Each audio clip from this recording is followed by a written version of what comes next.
Mais uma vez, quero saudar você com a paz do nosso Senhor Jesus Cristo. Estamos aqui no matadouro, né? Matadouro da carne. Igreja Matadouro da Carne. O que você acha disso? O que você acha, Esteban? Vou dar o nome da igreja. Matadouro da Carne. Ele já começa com a campanha: 7 passos para você morrer. Vai encher, né? Vai encher de... Quero agradecer a Deus por mais esse tempo, por tua presença, Senhor. Pedindo a Ti que o Senhor continue falando conosco, nos dando a direção, nos orientando. Nos concede, Pai, do Teu Espírito de entendimento e de sabedoria, em nome de Jesus. Amém. Finalizamos o primeiro período falando de Tiago capítulo 4, versos 13, 14 e 15, que fala sobre a dependência de Deus. Dizemos que Tiago não condena as pessoas por fazerem planos. Se você não faz planos, você está morto. Você tem que fazer planos. Independente da campanha, projeto de vida 2022, não é isso. Mas você tem que fazer planos. Onde eu quero estar? O que eu vou fazer? Quero passear, quero viajar, quero comprar um carro, quero comprar um gato, né, Gê? Dinheiro está querendo um gato, só alguém deu, né? Não. Comprar uma casa. Mas sei lá, qualquer coisa. Você tem que fazer planos. Mais um caminhão, né? Fazer planos saudáveis. Planos que não vão tirar o seu sono. Apesar que de certo ponto alguns planos que são feitos absurdos levam a pessoa a acordar 3 da manhã para orar. Então é bom. Não é não? Não esquece de Deus. Hã? Não esquece de Deus. Não esquece. A pessoa fica fervorosa, entendeu? E quanto mais aumenta a frota de caminhão e ônibus, mais fervoroso fica. Tiago não condena essas pessoas porque fazem planos ou traçam negócios lucrativos. Condena o fato de as pessoas não reconhecerem que dependem de Deus para a realização dos seus planos. Vivemos planejando uma coisa ou outra, na verdade não conseguiríamos para viver, nem fazer as coisas mais simples da vida sem algum planejamento. Então todas as coisas que nós fazemos, elas têm que ser planejadas, elas não podem fazer na revelia. Então se você vai, eu pretendo ir para a casa do Senhor, o horário do culto é 7 horas da noite. Se você decidir 6h30, você não chega. Ai, que besteira. Não é isso. Nós conseguimos fazer planos muito bem elaborados em relação a finanças, ou em relação a bens, ou viagens. Mas quando nós pensamos nas coisas do Senhor, nós temos dificuldade. Eu brincava lá com um dos réus, não lembro quem, qual dos dois. 2 horas de academia por semana, não tem problema? Eu acho que não. Gosto de jogar um videogame, tem problema? Não tem problema. O problema é como que você planeja todo o resto. Onde está o centro da coisa? Nós temos vidas que têm que ser cristocêntricas. Deus tem que estar no centro. A sociedade fala que quem está no centro é o homem. O que Deus fala, quem está no centro é Ele. Ele está no centro. Ele é aquele que guarda e coordena todas as coisas. Ele impede que os planetas eles se choquem, que o Sol ele se aproxime 1 bilionésimo de milímetro da Terra e mate toda a vida terrena. Ele impede que a água avance ao ponto de inundar tudo. Tudo isso está no controle de Deus. E a gente acha que Deus não planejou nada. Ele não foi fazendo a revelia. A própria criação, ela foi feita segundo um plano que Ele definiu. E nós podemos fazer todas as coisas, nem todas convêm, mas nós podemos fazer todas as coisas dentro de uma programação. Então, se eu gosto de ver uma série de TV, eu quero ver, nem a Menise, ela estava cochilando, não sei se ela estava no espírito santo ou espírito porco, não sei, estava lá, né? Cochilando. Tem problema ver o programa da SBT, do Baker, não sei das quantas lá? Não tem. Mas se eu quero ver um plano, desculpa usar o teu exemplo, Melissa, mas foi o mais novo que apareceu, né? Então, você que vai ter as costas chicoteadas, entendeu? Se eu quero ver o programa que vai acabar meia-noite, 1h da manhã, e eu sei que eu tenho um compromisso logo cedo de manhã, o que eu tenho que fazer? Dormir um pouquinho à tarde. É um sábado, dá para dormir um pouquinho à tarde, dá um cochilo, pelo menos você descansa. E o que a gente faz? A gente vai atropelando as coisas. Então os Elson vão lá e faz 2 horas de academia, e chega em casa, está com fome, enche a pança, aí vai jogar um videogame, aí chega a hora de dormir.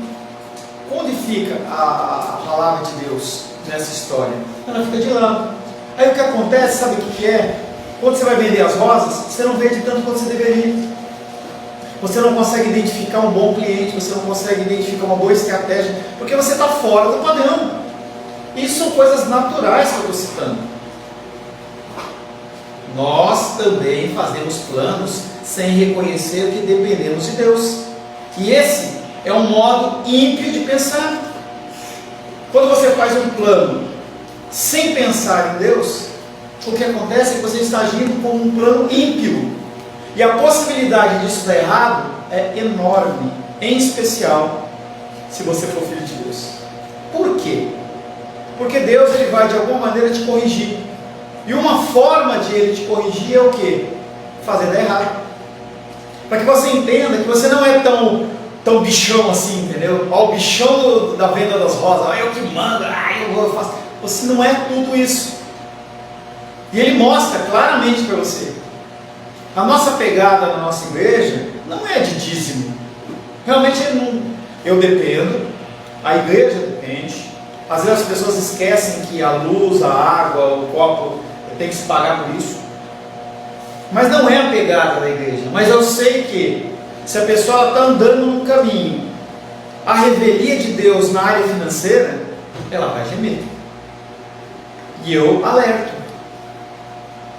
E eu espero que a pessoa se converta. Mas se a pessoa ela quer continuar caminhando no caminho dela, caminhe. Eu não tenho gerência na casa do André. Eu não tenho gerência na casa da Diene, do Sebastião. Eu não tenho gerência na casa de ninguém. No máximo na minha.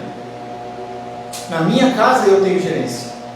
Mas eu trago para vocês ensinamentos que a palavra de Deus traz. E você tem que vir comprovar o que eu estou falando. Por isso você tem que ler a Bíblia. Ver se eu estou falando besteira. Porque se eu estiver falando besteira, você tem que falar, isso não é de Deus. Tem um pastor maluco aí, que tem uma igreja de mais de 10 mil membros, em que ele fala que Jesus Cristo era rico. Por quê? Porque Jesus era carpinteiro, mas ele era o Filho de Deus. Então na pregação dele ele fala assim, igreja lotada. As pessoas chegavam para fazer uma mesa, fazer cadeira, e chegavam para Jesus e falavam assim, quanto tempo você consegue me entregar essa mesa e cadeiras? Essa mesa e esse jogo de cadeiras? Porque o processo era ia lá, pegava a árvore, derrubava, cortava, tudo muito manual, não tinha nenhum equipamento que fosse facilitar aquilo. Então o cara demorava 6 meses para fazer o negócio daquilo. Aí Jesus falava assim, não, é quando você quiser. Vai lá tomar um café e volta, daqui a 5 minutos está pronto. Como assim? Porque ele era Deus. E assim Jesus Cristo ganhou muito dinheiro. Inclusive ele tinha uma casa na praia em Cafarnaum. Cara, tá lá e as pessoas estão falando glória a Deus, aleluia. Por quê? Porque não sabe o que estão falando. Tudo que você ouvir, busque nas Escrituras. Tem que ter um versículo, tem que ter algum texto, tem que ter alguma coisa. É como no direito. Se o advogado fala, eu acho isso, não, onde está a lei? Que lei você está se baseando? A nossa palavra é a nossa lei. Fale, André. Até a própria palavra dele ia se contradizer, porque o tempo todo Jesus Cristo ele nos diz que nós não devemos juntar tesouros aqui, enriquecer aonde o ladrão rouba, aonde a ferrugem come. Então, se a gente for nessa pegada dele, igual o senhor falou, da pregação, se a gente for na pegada, o senhor falou aí dessa pregação, que Jesus era rico e tal, o próprio Jesus disse que não é para a gente juntar tesouro aqui. Ele fala que o Filho do Homem não tem onde reclinar a cabeça. Então, que palavra é essa? Vamos eliminar ela? Não tem como. Jesus Cristo ele nos adverte de juntar um tesouro no céu. Ele próprio disse, o filho não, sendo o filho de Deus e não tem onde reclinar a cabeça. Isso ele está falando dos recursos na terra. Não é que ele é pobre, que essa coisa, não. Ele era rico de Deus mesmo. Mas, porém, esse tesouro, dinheiro, essas coisas que eu digo, essa pregação dele contradiz a própria palavra de Deus. Mas o povo ouve o que quer ouvir. E se a pessoa não conhece as escrituras, ela engole qualquer coisa. Por isso é que tem que ter o entendimento da palavra. Porque numa hora dessa você já leu, você já sabe. Você sabe que Jesus Cristo falou, não juntei tesouro aqui na terra e tal. E assim, vem uma infinidade que todos nós sabemos que vai contra a pregação que ele falou. Esse modo de não colocar Deus na história é um modo ímpio de pensar. Da mesma forma, raramente pensamos na prestação de contas de nossos atos a Deus e na responsabilidade de vivê-los conforme a sua vontade revelada na Bíblia. A gente está acostumado a viver no contexto da pizza e a gente acha que a gente pode fazer o que quiser aqui. Nós vamos dar conta. Eu vou dar conta de cada hora, cada tempo que eu usei, em vez de ajudar pessoas, em vez de meditar nas escrituras, tempo que eu gastei na frente da televisão. Eu vou dar conta. Não quer dizer que eu vou ser punido ou não, é uma balança, né? A balança aqui, então se você fez coisas boas, você vai para o céu, se é coisas ruins. Não, essa balança ela já está nivelada pelo sangue do Cordeiro, acabou. Mas nós vamos prestar contas. No dia do juízo, o Senhor ele vai te colocar perante Ele, desnudo, não é pelado, sem nenhuma capa de pastorado, de missionário, de religioso, nada. E Ele vai mostrar cada ato da sua vida, do teu nascimento até o último dia de vida. E Ele vai mostrar para você e para mim a consequência disso. E vai ser um tempo, dentro do tempo de Deus, amargo, em que você vai ver pessoas queridas, situações que poderiam ser contornadas, porque você não fez nada. Naquele momento você vai falar assim, quanto tempo eu perdi? Mas não vai ser nada mais a ser feito. E é claro que aquilo vai passar por um momento, porque senão a gente passaria a eternidade nesse negócio que seria pior do que o inferno. Mas naquele momento vai ser um momento amargo e nós vamos ter consciência do que nós fizemos. Na sequência, Deus ele vai nos dar a sua consciência para a gente entender que tudo que ocorreu segundo a justiça de Deus, e em nosso coração ele vai poder passar toda a eternidade ao lado do Senhor.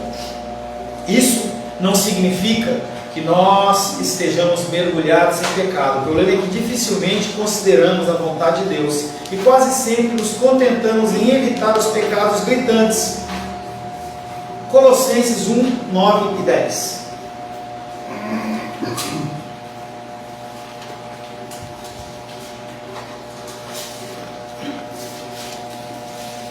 Colossenses 1, não, eu já li, esse é outro, né? Sim.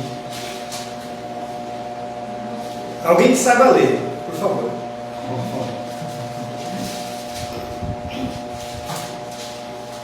Luiz, por favor. Colossenses 1, 9 e 10. Colossenses é Novo Testamento, tá? É bem depois de Samuel. Vai. Por essa razão, também nós, desde o dia em que o ouvimos, não cessamos de orar por vós e de pedir que transbordeis de pleno conhecimento da sua vontade, em toda sabedoria e entendimento espiritual, a fim de viverdes de modo digno do Senhor, para o seu inteiro agrado, frutificando em toda boa obra e crescendo no pleno conhecimento de Deus. Apóstolo Paulo escrevendo para a igreja de Colossos, ele está falando com um crente, ele não está falando com não crente. E o que ele está falando é, olha para o próximo e começa a orar para ele, para que ele possa ser o quê? Cheio do pleno conhecimento da vontade de Deus, toda sabedoria e entendimento espiritual. O que o cara vai fazer com isso? Não importa, é ele que vai decidir. A função do apóstolo Paulo nesta carta, a minha função com vocês, a função de vocês com o próximo é o quê? Falar. O que a pessoa vai fazer com isso? É com ela. E quando ela quebrar a cara, estender a mão. Quantas vezes? 70 vezes 7. No mesmo dia. Não é a vida inteira. Nós temos que estar sempre prontos. Quando nós entendemos que a ação não é nossa, mas a ação é de Deus, a gente começa a olhar para as pessoas como pessoas que precisam da misericórdia. Misericórdia. Você tem que olhar para as pessoas como pessoas que estão doentes. E elas precisam ser curadas. E quem tem o remédio? A gente. Mesmo que eu não esteja totalmente curado, sim. A Covid é uma coisa interessante. O cara tem que ficar isolado 15 dias.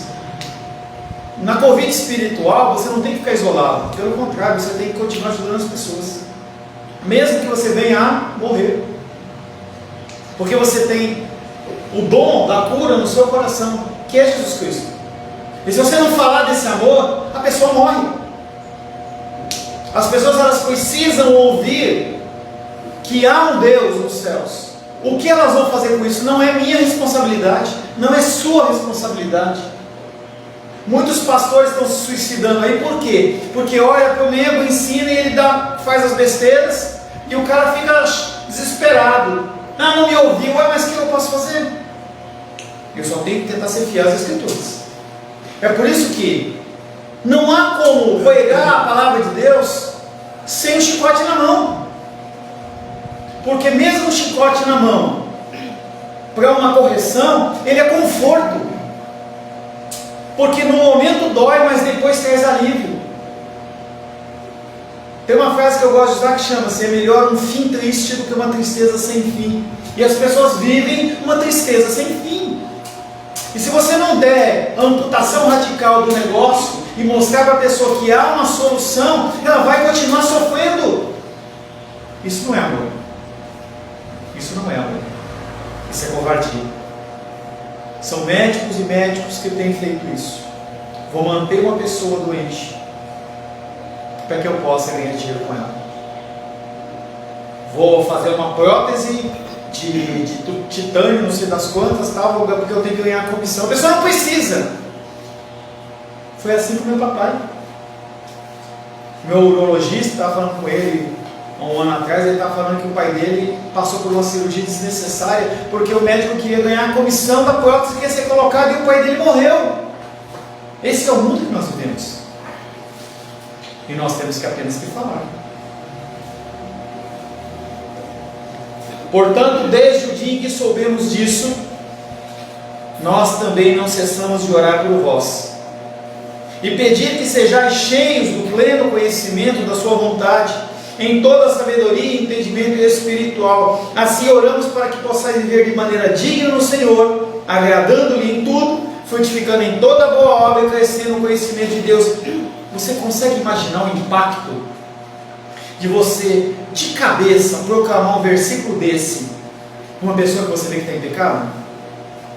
Chegar uma pessoa e falar assim: olha, desde que eu fiquei sabendo que você é homossexual, desde que eu fiquei sabendo que você desvia a verba, que você não ama a sua esposa como Cristo amou a igreja, eu não paro de orar por você, para que você seja pleno do conhecimento de Deus. Olha, no mínimo a pessoa vai receber um choque. O que vai acontecer? Não sei. Observe como a oração se concentra em Deus. Paulo desejava que seus leitores fossem cheios do conhecimento da vontade de Deus, ou seja, da sua vontade. Desejava que vivessem de modo digno de Deus, agradando a Deus em tudo. E ele orava por isso. Você ora? Quanto tempo você ora por semana? Quanto tempo você ora por dia? Pastor, não dá tempo. O senhor não sabe a correria que é a minha vida. Será que a sua vida é mais corrida do que a de Jesus Cristo? Será que você precisa dormir realmente 8 horas por noite? 10 horas por noite?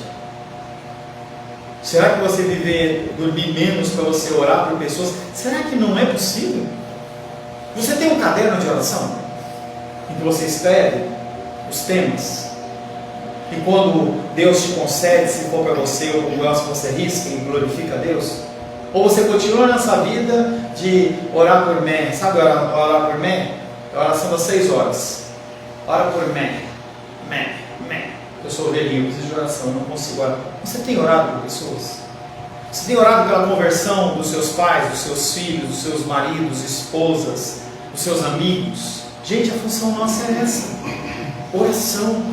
A oração centrada em Deus é assim: é você se derramar na presença de Deus em prol do próximo. Paulo desejava que os colossenses fossem cristãos piedosos e não ímpios, tivessem sempre com a mente em Deus.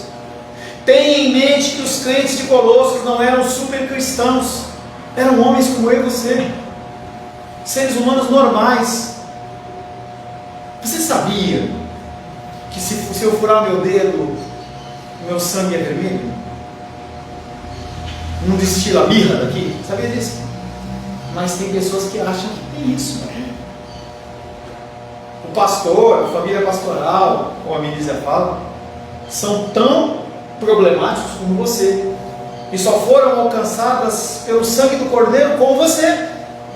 Eu não sou padrão de nada, a minha família não é padrão de nada, o padrão é Cristo. Quando você olhar para homens, você vai estabelecer padrões errados. Isso aí, na questão de... Às vezes, muitas vezes a gente fala do sofrimento, né? Por que a gente fala? Você não sabe se eu falo. Muitas vezes a gente fala. Não, porque a igreja, às vezes, A igreja? os estudos, a gente fala muito sobre sofrimento, mas na palavra de Deus, o Senhor Jesus fala que o caminho é estreito, mas ao mesmo tempo, a vida com Jesus também é alegria, porque é o fruto do Espírito, né? No fruto do Espírito também fala que um dos elementos é a alegria, né? Então a vida com Jesus também é alegria, né? E uma outra coisa que me deu branco agora, depois eu lembro. Passa adiante, depois, né? eu lembro. Tá. Então chega. Paulo desejava que os colossenses fossem cristãos piedosos. Tenha em mente que os crentes de Colossos não eram super cristãos, eram pessoas iguais a nós, vivendo dia a dia em uma sociedade tão ruim ou pior do que a nossa. Não havia uma legislação que fosse controlada, a alimentação ela era rarefeita. Se não tinha, você não plantou, você não come. Você não tem direito, não tem assistência social, não tem nada disso. Era uma sociedade muito rústica, muito violenta, muito agressiva.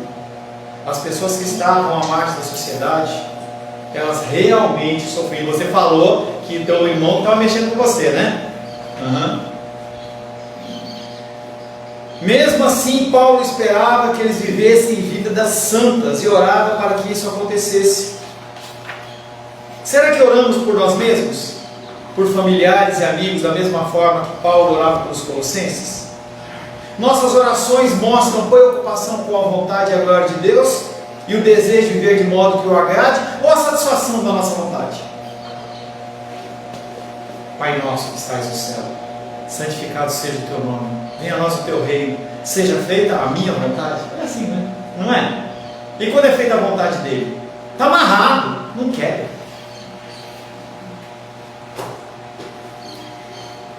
Ou será que as nossas orações são parecidas com uma lista de tarefas que apresentamos a Deus?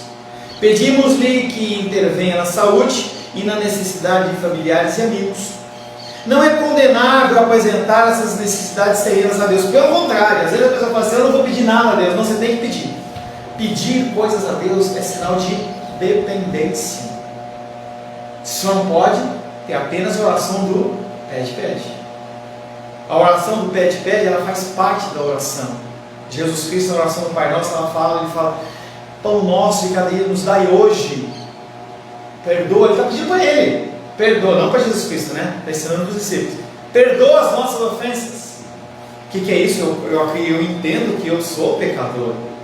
Mas não é só isso. Na verdade, esse é o modo que reconhecemos que dependemos dele diariamente. Mas se orarmos apenas por estas coisas, tratamos Deus como um office boy, nada mais do que isso. Será que o Criador do Universo ele só existe para satisfazer as suas desejos e vontades? Será que Deus ele ele, em vez de ter aquela barba branca, aquela cara do Papai Noel lá, ele veste um terno, entendeu? Com uma gravatinha borboleta e vem com uma bandeja de prata. Jenny, em que eu posso servir você nesse dia? Será que esse é o Deus que você serve? Será que esse é o Deus que você quer servir? Um Deus banana? Será que o nosso Deus ele é banana? Será que o nosso Deus ele é sentimental? Agora eu não vou mais falar com ele se ele não me der tal coisa. Eu vou fazer que nem um católico romano. Não vai me dar um marido? Vou virar de cabeça para baixo. Vai ficar de cabeça para baixo. Até você me dar o que eu quero. Que Deus é esse? Nossas orações estão focadas essencialmente no ser humano e não em Deus. Por isso que quando eu converso com as pessoas, eu faço uma pergunta qualquer, normalmente a pessoa fala, eu acho que, quem quer saber o que você acha? Será que você se desloca da tua casa para vir aqui na igreja para dizer o que eu acho? Para saber o que eu acho?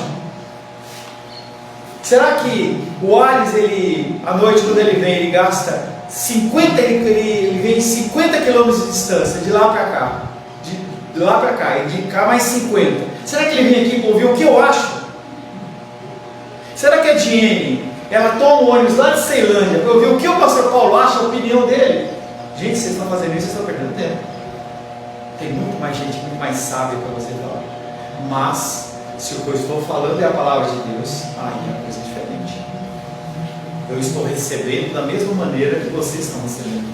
Tanto o conforto como a pancada.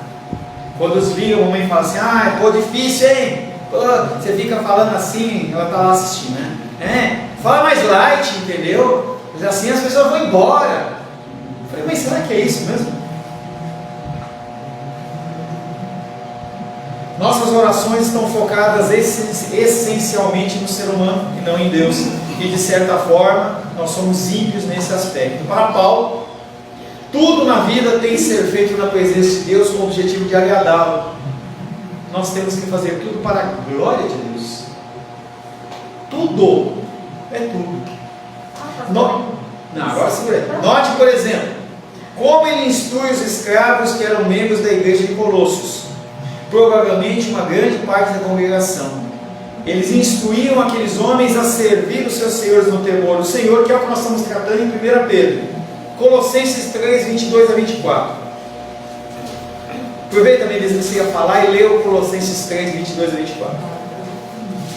3, 22 a 24? Colossenses, capítulo 3. Vamos lá na musiquinha? Mateus, Marcos, Lucas, João, Atos, Romanos, Coríntios, Gálatas, Efésios, Filipenses, Colossenses, achou? Colossenses 3, 22, 23 e 24. Colossenses. Pode ler, Denise. Quem não achou até agora vai ficar só ouvindo. Servos, obedecei em tudo a vosso Senhor, segundo a carne. Mais alto um pouquinho, por favor.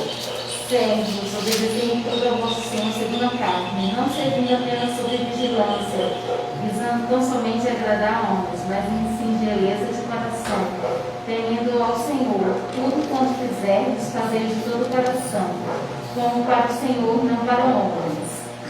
Até o 23? 24. Tudo quanto fizerdes, fazei de todo o coração, como para o Senhor, não para homens, cientes de que recebereis do Senhor a recompensa da herança. A Cristo, Senhor, é que estáis servindo. Escravos, eu não gosto desse negócio de servo. Escravos, mas eu sou livre. Você é escravo, ou você é escravo de Deus, ou é escravo do pecado. Não tem outra filiação. Escravos, obedecei em tudo aos vossos senhores neste mundo. Tudo é tudo? Não, tudo que é lícito. Você não tem que matar, você não tem que roubar, você não tem que violentar, você não tem que adulterar. Não. Obedecei em tudo os vossos senhores neste mundo, não servindo só quando observados, como quem quer agradar os homens, mas de coração íntegro, temendo o Senhor. Tudo quando fizerdes, fazei de coração, como se estivessem fazendo ao Senhor, e não aos homens, sabendo que recebereis do Senhor a herança como recompensa, servir a Cristo o Senhor. Está falando com o crente ou com o ímpio? Com o crente. Porque recebeis do Senhor a herança como recompensa. Ele está falando da vida eterna. Ele está falando com crentes. Nós temos que agir diferente dos ímpios. Nós temos que agir de uma maneira diferente. Nós, como escravos, temos que servir, independente da situação, com sabedoria, com discernimento, com entendimento, respeitando as leis da terra, desde que elas não confrontem as Escrituras. Eu posso, numa via que é máxima de 60 por hora, andar 80 por hora? Claro que pode. Deve? Não! Você está quebrando o mandamento, é obediência a leis. Toda autoridade é dada por Deus, mesmo aquelas que você não concorda, mesmo aquela que você não concorda. Você vai falar alguma coisa? Você vai fazer alguma pergunta? Não, eu lembrei. Mas você vai lembrar uma coisa que eu falei 10 minutos atrás, depois de conversa. É de Colossenses. Fale. Mas seja objetiva. Tá bom. É que Colossenses 1, é que eu lembrei. É que, então assim, a gente testemunhar, né, tanto na fala como no nosso exemplo, a gente, no que a gente prega sobre o Evangelho, a gente não só na questão da palavra, mas a gente também testemunhar na questão da misericórdia. A misericórdia e o amor andar junto. Então não só a lei, mas a misericórdia e o amor devem andar junto, né? Então é isso. Amém. A admoestação de Paulo, a exortação, é para que eu e você, os crentes de Colossos, eu e você, fizéssemos tudo de coração como a Deus e não aos homens. E isso apresenta uma regra por meio da qual nós devemos buscar viver de maneira íntegra em todo o nosso ser. Cristão não é apenas na igreja, cristão é fora da igreja. Lembra sempre do Eclésia, assembleia dos chamados para fora. Aprenda e põe em prática, senão é perda de tempo. Mas quantos cristãos tentam seguir essa regra no viver diário? Será que não realizamos nossas atividades da mesma forma que os nossos colegas não crentes e infiéis que trabalham só em benefício próprio, de olho numa subida de cargo, aumento de salário, aumento de renda, independente se agrada a Deus ou não? Como é a sua vida? Quando você pensa no seu dia a dia, você age de uma forma ímpia ou de uma forma cristã? Tem um livro que já citei para vocês, que é um livro que fala assim, colocando o seu passado no devido lugar, e mostra 4 situações. Primeiro, eu fui ofendido, eu reagi conforme a palavra de Deus ou fora? Ou melhor, eu reagi conforme a palavra de Deus? Segundo, eu fui ofendido e eu reagi conforme o mundo. Terceira, eu ofendi e eu agi depois conforme a palavra. Quarta, eu ofendi. Eu ofendi. Será que eu agi conforme a vontade do mundo? São 4 possibilidades em que nós somos colocados todos os dias nessa situação. As pessoas nos ofendem. Nós ofendemos. Eu citei para você no começo do primeiro período a minha ação ímpia em relação àquela moça que precisava do dinheiro da condução para ir para casa. Qual é a minha reação depois disso? Depois que a minha esposa me confrontou? Eu agi correto conforme a palavra, mas eu estou errado. Na próxima situação eu não tenho, entre aspas, direito a fazer de novo. Eu tenho que mudar o meu comportamento. E se eu agir de novo? Eu vou pedir perdão de novo, porque o Senhor, Ele age dessa maneira. Ele aguarda que eu e você nos arrependamos dos nossos pecados. O problema é que a gente acha que a gente está certo, e a gente continua caminhando nesse coração de impiedade, e o nosso coração vai ficando cada vez mais duro, mais escuro.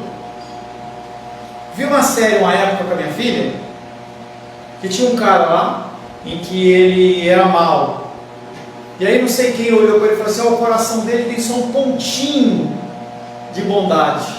Se apagar essa bondade, o coração dele está perdido. Será que nós vamos esperar o nosso coração? Ele está duro o suficiente para não ser alcançado? É possível um coração não ser alcançado?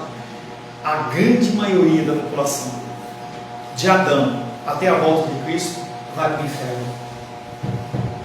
Infelizmente, muitos são chamados, poucos escolhidos. Você faz parte de qual povo? Tem um vídeo que eu vi a primeira vez. Depois você tira a espinha, beleza? Em que aquele pastor ele estava falando: Jesus Cristo ele pode voltar neste mês. Se ele voltar esse mês, você vai ser encontrado como salvo. E ele falava: pode ser, ele pode voltar nessa semana. Se ele voltar essa semana, você está pronto? E aí ele fala: pode ser que Jesus Cristo volte hoje. A hora que ele falou, fez um e a primeira vez que eu assustei, que eu ouvi, eu arrepiei todo. E aí a Bíblia do cara caiu no chão. Aí mostrou muitas pessoas na igreja olhando, e aí eles tiveram entendimento do que aconteceu. O dia da nossa conversão é hoje. Mas pastor, eu aceitei Jesus há 20 anos atrás. Como num casamento, você tem que declarar esse amor todos os dias, não só em palavras. Se você não fizer a manutenção deste amor, o teu coração ele esfria em relação a Deus. Quantos cristãos tentam seguir essa regra no viver diário? Será que não realizamos nossas atividades apenas de olho nas coisas que nos beneficiam em conta, e beneficiam em vez do que agrada a Deus? Consideremos a igreja de Corinto, que, como já observamos, era uma confusão. 1 Coríntios 10:31, para a gente finalizar. Você quer dar a musiquinha de novo? Não. 1 Coríntios 10:31.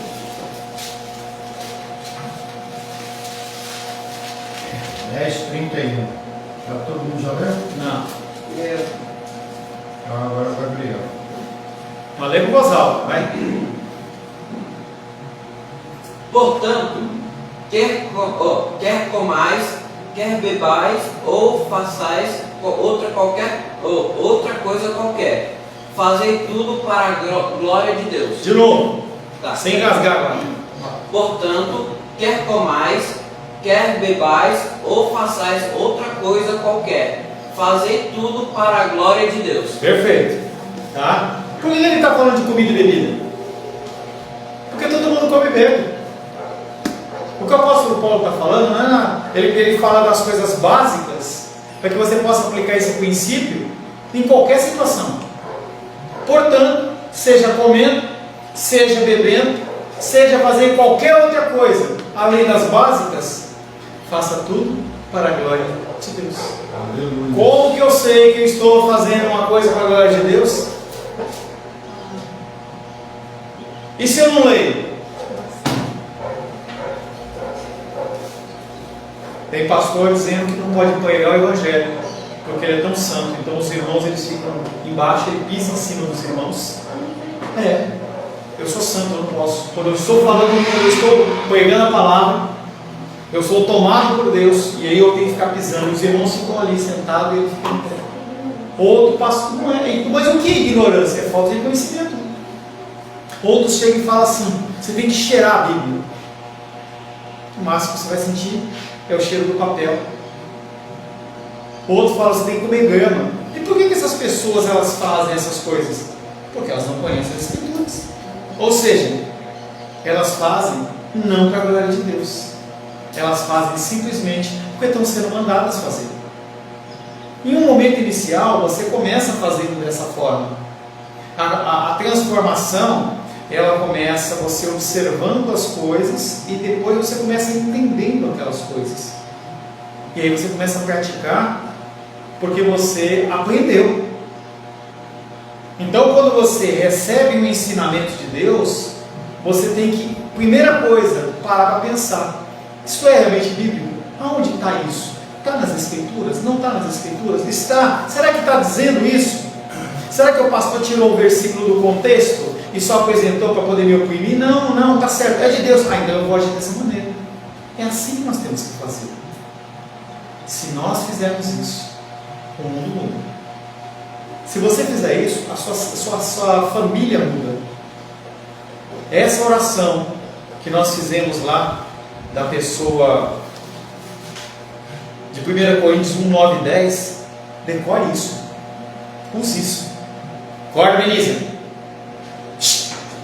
Acorda.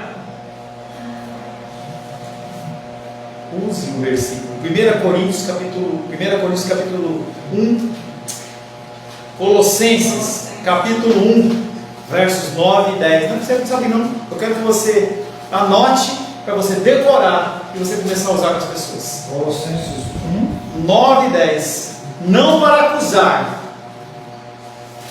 mas para mostrar para a pessoa que o Espírito Santo está em você e que ela pode contar contigo, que você vai estar orando por ela para que aquela situação seja verdadeira. Portanto, desde o dia em que soubemos disso, nós também não cessamos de orar por vós e de pedir que sejais cheios do pleno conhecimento da sua vontade, em toda a sabedoria e entendimento espiritual. Assim oramos, para que possais viver de maneira digna do Senhor, agradando-lhe em tudo, frutificando em toda boa obra e crescendo no conhecimento de Deus. E se a pessoa continuar agindo errado, ela é Deus. Senhor, em nome de Jesus, louvamos, adoramos e bendizemos o teu nome, porque através da tua misericórdia nós podemos ouvir a tua palavra, Deus. Não estamos em países em que há perseguição, não estamos perdidos nas ruas. Nós, Pai querido, fomos agraciados com o teu Espírito dentro dos nossos corações. Que nós possamos, Pai, em nome de Jesus, utilizar esta misericórdia, este amor, Pai, não apenas em relação a nós, mas em relação ao nosso próximo. Começa a obra em nós, Pai. Nós pedimos em nome de Jesus. Amém.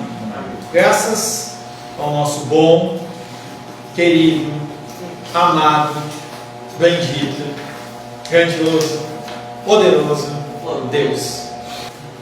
Hoje à noite tem culto. Continuamos falando sobre as mulheres. Mas semana que vem os homens. Se Deus assim eu permiti.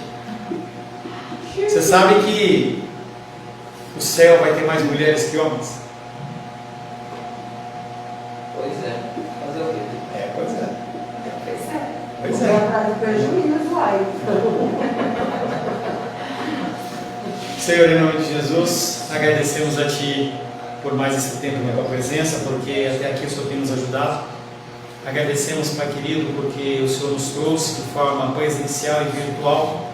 Queremos pedir que o Senhor nos abençoe o nosso retorno para o nosso lar. Que o Senhor possa, Pai querido, nos levar em paz, que possamos ter um tempo agradecido, que nós possamos olhar para o alimento que nós teremos nas nossas mesas com gratidão, sabendo, Pai querido, que a grande maioria da população do mundo não tem o que nós temos. Que nós possamos, Pai, ser agradecidos e que à noite, Pai, nós possamos retornar para a Tua casa para ouvir mais e mais da Tua palavra.